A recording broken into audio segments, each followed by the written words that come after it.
Today on the Philly Talk podcast, Jalen Hurts' connection with Devonta Smith is deeper and stronger than what you think it is. Big Play Slay mentions Ndamukong Suh when he talks how good Jalen Carter could be. Who do you think was the best Eagles receiver in training camp?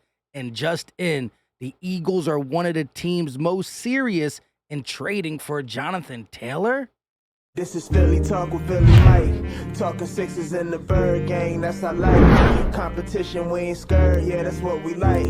Win or lose, you know we showing up and we gon' fight. You see we strive for the sky every day that go by. And every single week we scream and fly, Eagles fly. This is Philly Talk with Philly Mike, yeah.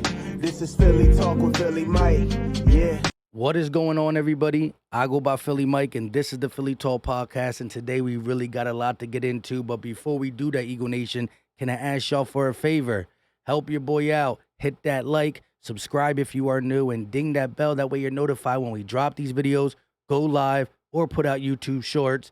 Get your This Is Just the Beginning Air Hurts gear. The link will be in the description, and you can find it pinned at the top of the comment section. They are selling. You're going to want to have yours before the season starts, but let's get right into it. It just broke about 30 minutes ago. The Eagles are discussing a trade for Jonathan Taylor, who has been among the most aggressive suitors per at Massey Evan. At first, I didn't believe it, but I clicked on at Massey Evan, and he is somewhat a reliable source. He's had things come true. He don't report on a bunch of crazy nonsense, so with him being the source, I think the Eagles are involved. Again, he was in Philly for 2 days.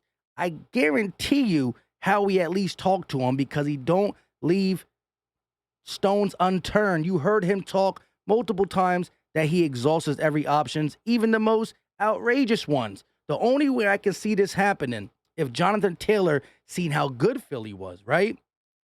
Wants to play with Philly under his current contract to show the world, if he's healthy, with a good offensive line, a winning team, he can be a playmaker. And so we've seen people, Kaiser White, TJ Edwards, Marcus Epps, CJ Garner-Johnson, get contracts leaving the Eagles. It's his last year of his rookie deal.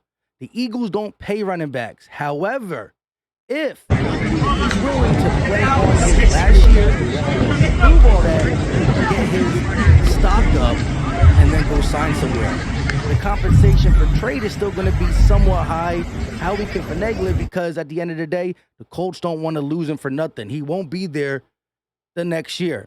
He's not going to show up. He's probably going to hold out. So if anybody can make it happen, it's Howie Roseman. Do I think we need to? No, I like Penny, Kenny, and Swift. I think the dynamic of them is great. Got some injury-prone people, but so is Jonathan Taylor. Can't give up too much. We got 2 seconds next year, a first. But with Howie Roseman, nothing is impossible. Now, let's talk about the 2 big catches from Devonta Smith yesterday. Couldn't report it because the Eagles put it out late, but he don't drop nothing. Jalen Hurts is going to throw the ball to him whether he's covered or not. That is the new connection from number 1 to number 6. And what does that equal? 7. A touchdown. This ain't the reason I'm saying the Jalen Hurts and Devonta Smith connection is deeper and stronger than what we thought. The reason I'm saying it is because Devonta Smith spoke with Ryan Clark, and he said one of the main reasons he went to Alabama was because Jalen Hurts.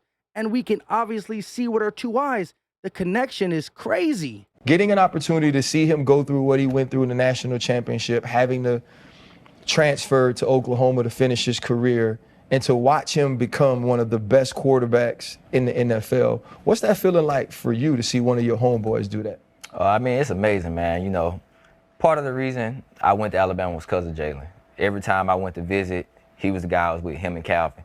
And, you know, I just always got that vibe that he was always about business. You know, you go other places, guys want to, you know, go out to party and things like that. That ain't me. I don't want to do that. Every time I went with him, it was watching film, football, talking, things like that, just chilling in the room and stuff. And then, you know, him being from Houston, being a country boy, we eat the same food and stuff, balling and stuff like that. Like, the connection was always there. So just seeing him go through that, and then the way he handled it and things he's doing now, you know, I'm very proud to a guy that, you know, I kind of looked up to when I was coming into college with his work ethic and things like that, the way he handled things and just seeing how it paid off. The connection started in college. Don't forget, they did play together. He went there because of Hurts. And in times of Smitty getting frustrated, he turns to Hurts. And when Hurts needs a first down, Hurts turned right back to him. The connection has been growing for 2+ years, going on year 3, but they got the college vibe. And once again, you see it in joint practice, covered, and Smitty makes the catch. Jalen has the confidence to go to him even when he's covered. Hey, A.J. Brown might have to move over with the 1K always open, because we got 2 guys who are going to get 1K and 2 guys who are always open. I'm just kidding. That's the Slim Reaper, and that's 1K always open. But I'm telling you, the connection is deeper than just, hey, we went to the same college, we're boys, now on the same NFL team. Nah. His work ethic, he looks up to him, and I love that mentality. The Eagles' offense showed out 2 days against the Colts. It showed out all 2022. I needed to show out in 2023. Whether we get Jonathan Taylor or not, the room at the running back position is dynamic. The wide receiver position is dynamic.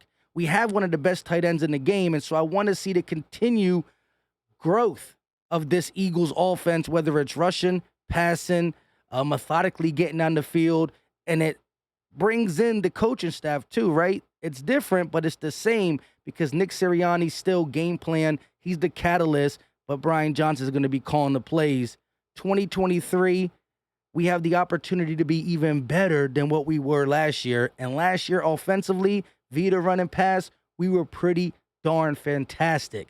Now, one more preseason game to get to fine-tune stuff, see who's on a bubble to come to the roster. But the guys who were doing it in joint practice, they don't get no preseason. They don't need it. And I like Nick Sirianni saying, I'd rather be safe than sorry. Now, let's go to Jalen Carter, because he's getting treated as if he's going to be one of the biggest contributors at the D-tackle position, and I believe he is. Listen what Big Play Slay and Lane Johnson had to say. And I know y'all heard a report about Jalen Carter, man. Buddy is strong, man. You know, I'm not going to compare him to who I want to compare him to, but I've been around a lot of great D-tackles. I've been around Sue, Loli Nada, Fletcher Cox himself, you know, Javon Hargrave.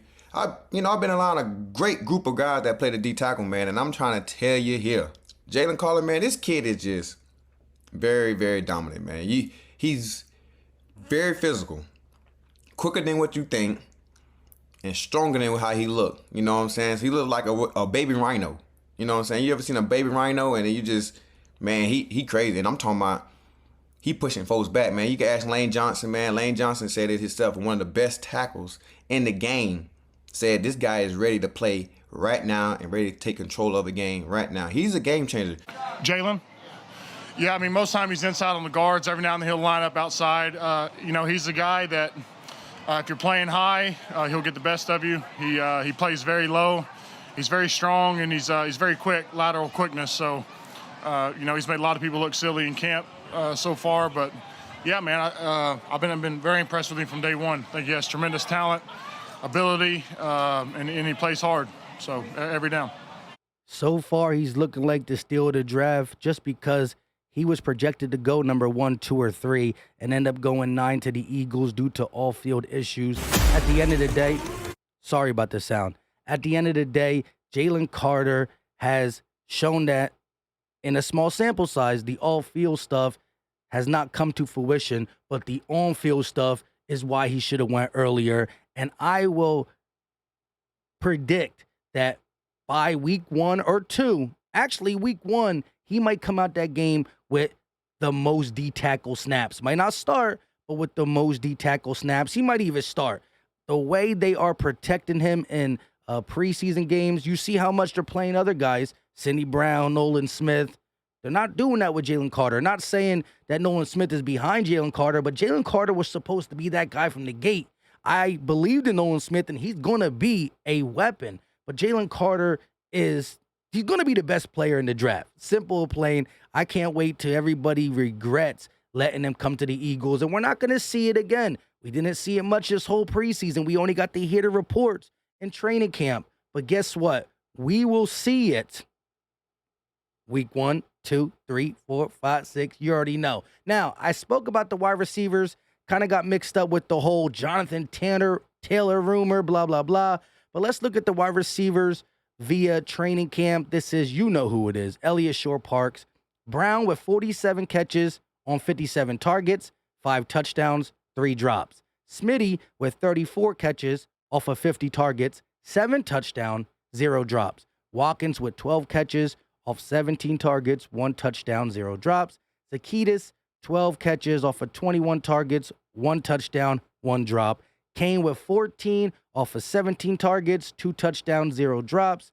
Joseph Ngata, 21 catches off of 40 targets, 1 touchdown, 1 drop. Covey, 10 catches off of 17 targets, 1 touchdown, 0 drops. Ward, 11 off 13 targets, 1 touchdown and 0 drops. And Johnny King, 5 catches on 5 targets, 1 touchdown, 0 drops.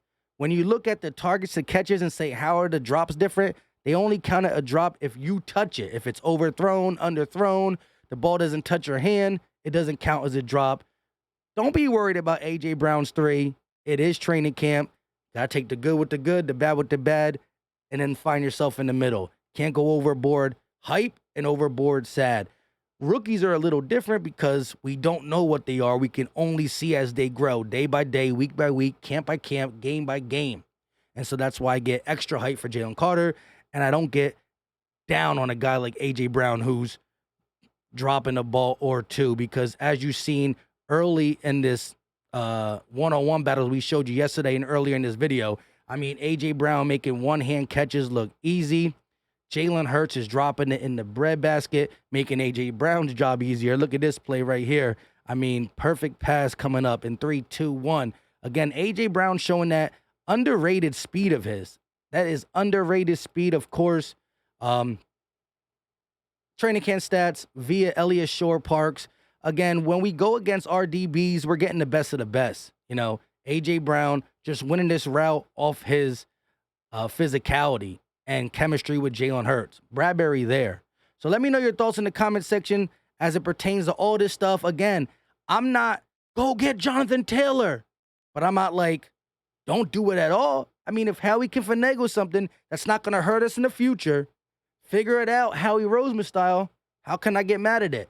But I like the dynamic of Swift, Penny, and Gainwell. Not saying 1 or 2 may not get banged up. I don't know. But I'm not a psychic. I like the dynamic if healthy. But Jonathan Taylor is a rare talent.